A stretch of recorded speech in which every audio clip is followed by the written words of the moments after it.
İsrail terörünün yani sınırları aştığını ben düşünüyorum.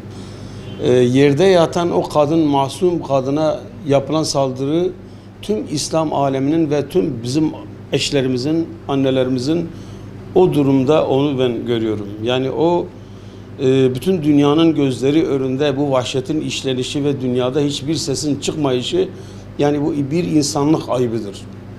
Yani Filistin'e nasıl bir sahip çıkılmıyor, nasıl bu insanlar bu vahşeti böyle göz göre göre yapabiliyor, benim aklım ermiyor yani. İslam ümmetinin bu halde olması yani böyle yani yazıklar olsun diyebileceğim bir şeydir. Nasıl Müslümanlar bir tepki göstermiyor, çok büyük bir tepkinin gösterilmesi gerekiyor. Böyle bir masum kadının, savunmasız bir kadına bu şekilde saldırılması affedilir bir durum değildir. Her gün defalarca bunu ettiğimiz yani ve içimizin yandığı bir şekilde seyrettiğimiz bir durum olduğu ve kimsenin kılının kıpırdamadığı, İsrail'in bu şekilde davranması, bu vahşice terörünü estirmesi bu insanlar üzerinde yani affedilir bir durum değil. Yani Müslümanların bir an önce bu işe sahiplenmesini ve bütün dünyaya bunu duyurmaları ve dünyanın hatta bunun ayağa kaldırılması lazım. Bir ufak bir topluluğun nasıl bu insanlara vahşetle bu şekilde davrandığını insan affedemiyor, düşünemiyor yani.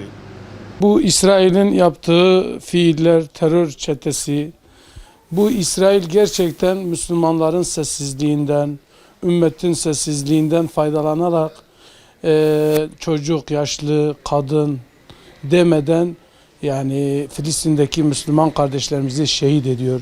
Biz onları lanetliyoruz, kınıyoruz. Müslümanların da bu konuda İsrail'e karşı seslerini yükseltmelerini istiyoruz.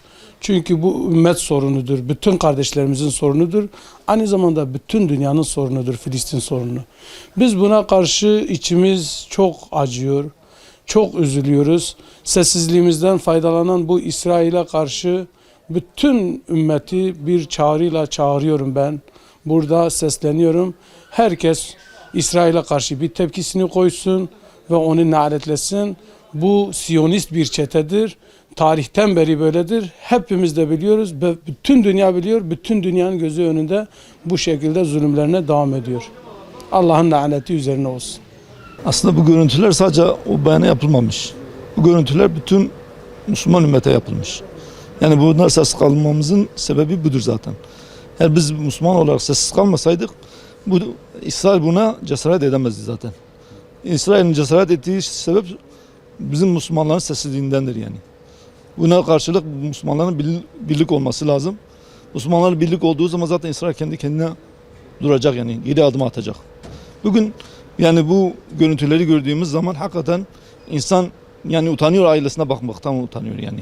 Kendi ailesine böyle rahat böyle bu şekilde öyle hiç şey olmamış gibi biz böyle rahat oturuyorsak demek ki Allah korusun biz kendi imanımızdan şüphe etmemiz lazım. Demek ki ne kadar iman etmişiz ki bu böyle rahat oturabiliyoruz. Onun için yani bizim burada yapabileceğimiz en büyük şey Müslümanların birlik olmasıdır. Eğer biz buna birlik olursak Allah-u Teala inşallah yardım eder. İsrail'de başka bir Yahudi ülkede hiç buna cesaret etmez yani.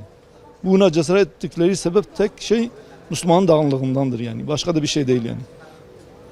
Bu konuda yani yapabileceğimiz en büyük yani en güzel şey birlik olmamızdır.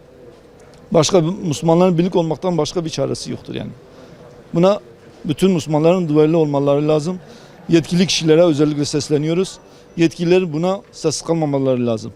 Sessiz kaldıkları zaman İsrail buna sürekli bu yaptığı ilk vahşet değil yani. Bu sürekli yaptığı katliamlardır. Daha önce de yapmış, bundan daha yapacak yani. Bunun devamını da getirecek. Onun için bir an önce Müslümanların toparlanması lazım. Buna sessiz kalmamaları lazım. او تشتاقوا بوي يعني يختيجوا أو بيركاتا كوشتن جبرجو أم نيكن أم ندستكن جبرجو باشقان إماء مسلمانا بنا أجانتي أوروبا يواناكي وجبرجو حمير أمت حمير عكتيا أفتشتي هناك بمتى إسرائيل إلو دست عفيتا بيركي مصبي بابي زاروكي محر حفتيك ددوا أم بينن يك ددوج متينا كشتن أف كشتنا هناك نبسري خدتي جبرجو أم رازها هنا وأم بخوب خلف دخن وأم جي حتى قو منبنا دستك وحتى قو أم نبنا ياك وحتى باشقاني ما ام حموجي الدين خو نفا جرهن ام او براتيا اسلامي ورحي براتيا نكمي ناف مدى اف اسرائيل جما ناطر سه اسرائيل جسارتا خو شقرتيا بلاكرنا ما قرتيا ام بلا بونا هر ده بازلج ما بونا جروبك بونا جماعتك بيجي ام دخوازن جو امت حمول لفا جره باشقاني مدن جيما بكن حمول لفا جره حكوماتي ما مسلمان حمول بنيك جبوجو اسرائيل اذا في جسارتي نما بقري يعني جبوجو امزان بن سقنتيت كدري ده اسرائيل شكود جسارتا خو دقري